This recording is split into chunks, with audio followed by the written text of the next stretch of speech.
Michael Jackson គឺជាកម្ពុជាតារាចម្រៀងដ៏មានឥទ្ធិពលបំផុតនៃប្រវត្តិសាស្ត្រតន្ត្រីក្នុងពិភពលោកដែលត្រូវបានគេស្គាល់ថាជាស្ដេចចម្រៀង Pop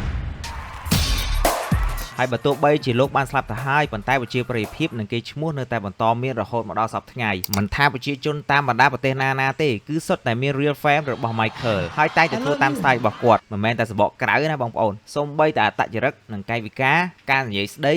គឺធ្វើតាមគាត់សឹងតែទាំងអស់fan ទូទាំងពិភពលោកមិនត្រឹមតែចង់បានធ្វើដូច Michael ទេគឺចង់ធ្វើជាគាត់តែម្ដងនៅពេលដែល Michael គាត់ធ្វើការប្រគំតន្ត្រីម្ដងមានអ្នកទស្សនាជាមួយនឹងអារម្មណ៍រំភើបរហូតដល់ថ្នាក់សន្លប់បន្តិចណាបងប្អូន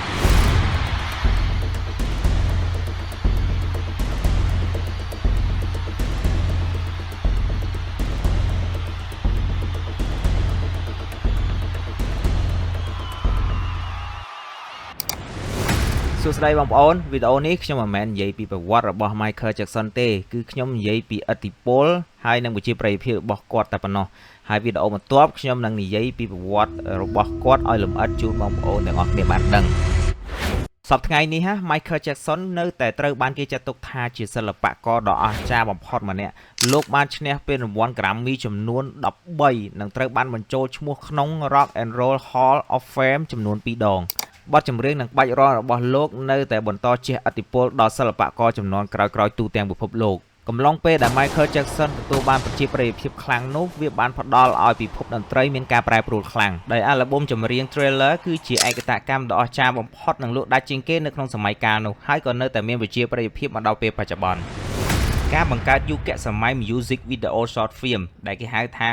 បទចម្រៀងវីដេអូដែលវាមានប្រភេទជាសាច់រឿងបងប្អូនអញ្ចឹងគឺចាប់ផ្ដើមដំបូងគេគឺ Michael Jackson នឹងឯងដែលគាត់បានផលិត MV មានសាច់រឿងមានអីនៅក្នុងហ្នឹងអញ្ចឹងណាព្រោះអីមុនពេលដែលមានបទ trailer វីដេអូចម្រៀងគ្រាន់តែជាការថតសកម្មភាពច្រៀងធម្មតាឬមួយក៏ហៅថា lip sync ប៉ុន្តែ Michael Jackson គាត់បានផ្លាស់ប្ដូរវាឲ្យទៅជាខ្សែភាពយន្តខ្លីដែលមានសាច់រឿងមានទាំងក្បាច់រាំច្បាស់លាស់បូករួមជាមួយនឹងបទចម្រៀងនិងមានបច្ចេកទេសកាត់តខ្ពស់អញ្ចឹង MV ដែលយើងឃើញនៅពេលបច្ចុប្បន្ននេះគឺ inspire ចេញពីបទ trailer របស់ Michael Jackson នឹងឯង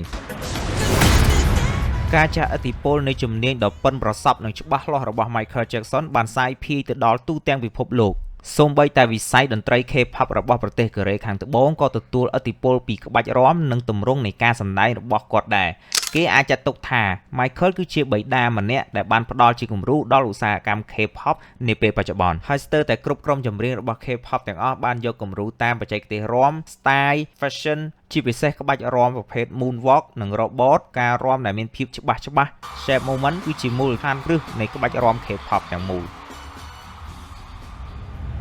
ហើយបទចម្រៀងដែលមានចំណងជើងថា Dynamite របស់ក្រុម BTS បានប្រើប្រាស់ក្បាច់រាំល្បីៗរបស់ Michael Jackson ដើម្បីផ្ដល់កិត្តិយសដល់គាត់សរុបមកបើសិនជាគ្មាន Michael Jackson ទេវិស័យតន្ត្រីនិងការកម្សាន្តនានានាពេលបច្ចុប្បន្នប្រហែលជាមិនសូវមានភាពរស់រវើកនិងទំនើបបែបហ្នឹងឡើយ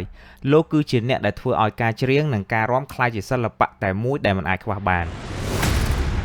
ប្រជាប្រិយភាពរបស់ខ្មោច Zombie មុននឹងមានវត្តមានខ្មោច Zombie នៅក្នុង MV របស់ Michael Jackson ប្រវត្តិរបស់ខ្មោច Zombie នេះគឺមានតែនៅក្នុងខ្សែភាពយន្ត Hollywood បែបភ័យរន្ធត់លងបន្លាចកាចសាហាវតែប៉ុណ្ណោះប៉ុន្តែបន្ទាប់ពី MV Short Film របស់ Michael Jackson ដែលមានចំណងជើងថា Thriller បានចេញផ្សាយមកធ្វើឲ្យទីផ្សាររបស់ខ្មោច Zombie គឺកាន់តែទូលំទូលាយជាងមុនមានប្រជាប្រិយភាពកាន់តែខ្លាំងសូម្បីតែក្មេងៗក៏អាចទស្សនាបានជាមួយនឹងភាពលយឆាយលាយឡំជាមួយនឹងក្បាច់រាំរបស់ខ្មោច Zombie ហើយធ្វើឲ្យផលិតករទូទាំងពិភពលោកចាប់អារម្មណ៍ជាមួយនឹងខ្មោច Zombie ហើយថែមទាំងយកមកផលិតជាខ្សែភាពយន្តផ្សេងៗទៀតផង